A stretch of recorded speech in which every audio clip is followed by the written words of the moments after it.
The master will not come to tell you what you want to hear. If it is a real master, he will not come and tell you what you want to hear. He will tell you what can transform you, what can bring you that change. No? Some master will come and tell you, the guru will come and remind you, yes, you are right how you are. You are perfect how you are. Run away from that kind. Because you see, you are their customer. And of course, when you go to buy something in the shop, they will have to tell you, you are right. No? But Master, the Guru will never tell you that. They know. Even if you have come to that perfect state itself, it will still hammer you. Because that ultimate hammering is important. You think you are fine how you are. You think you are great how you are. You think you are the most humble and the most loving person. Each person thinks like that. And they want acknowledgement from left, right, but they are right, but they are perfect. The Guru will not tell you that. The Guru will hammer you, will polish you. But even when perfection arises, you will not even know that you are perfect. That state where into the mind, the ego is jumping around, say, yeah, I'm great, I'm perfect, look at me. No, it's not about that. You have to come to that state of love completely. No, that is the state where there is no judgment, there is no criticism, there is nothing but apart from that knowing that whatever I'm experiencing, due to that some chitta karma, from past karma that I have created in many lives, I'm finishing it right now, But is this life enough to finish that karma? No, it is not. Why? Because whatever we do, we place ourselves first. We don't place God first. We place ourselves. So there is some residue of the karma that have to carry on, no? The residue of the karma, pradabha karma, have to carry on for next life. And then you have the new karma which you are creating right now, agami karma. How would you finish with all this karma? Unless the mind is transcended, unless the mind is transformed. And how will transform the mind? It's not that easy. How will transform and surrender?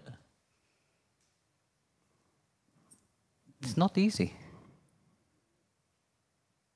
That is why, you see, we should, in any moment, we should continuously remind that whatever we do it for Bhagwan himself.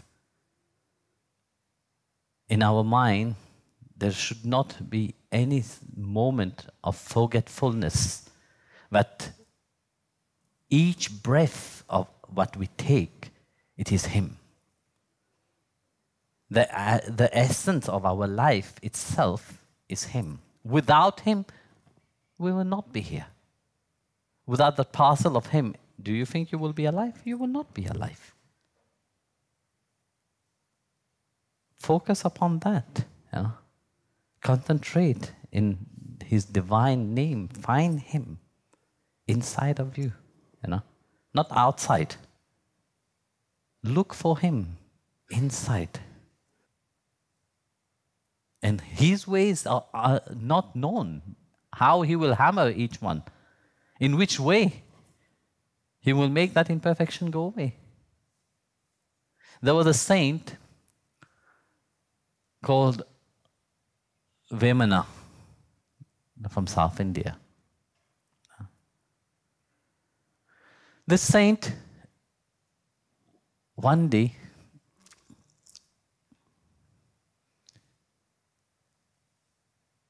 the queen was worshipping. So he came rushing and with his nail scratched the breast of the queen. Very sharp.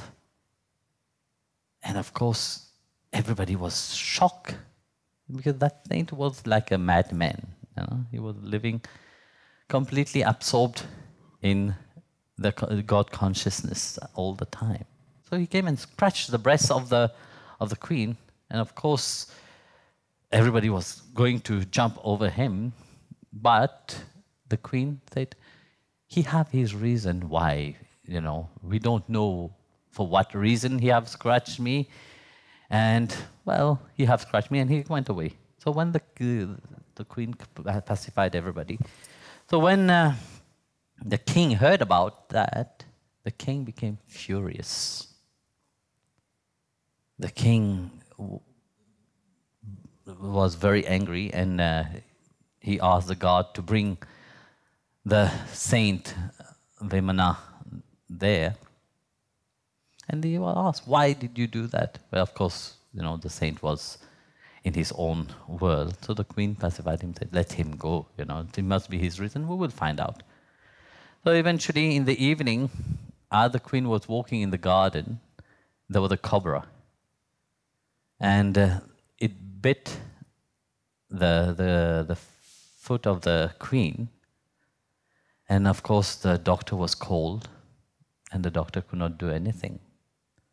The poison was going very quickly into the body, and the queen was unconscious.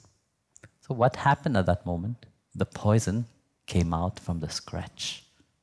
So what the saint has the action of the saint, which is really shocking to the mind of everybody there, but yet that's what saved the queen life. So like that, you see, the master, the guru, the satguru, to perfectionate the devotee or the disciple, sometimes they have to shock the mind, you know, because the mind will never change. Because the mind thinks that it is always good and perfect and enjoying how it is, you know. Only when that is shocking, then the transformation happens. And like I said, you know, the guru is not your customer. You know, he is not there to please anybody.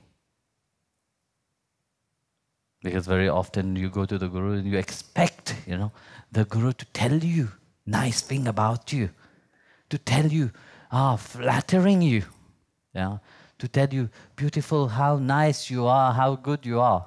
No, you are not. He don't need to sell anything to you, you know, and he don't need to become your follower.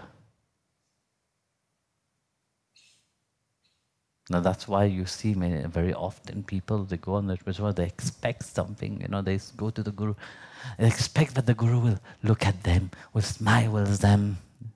No, guru don't do these kind of things, you know. He will give you what you have to give.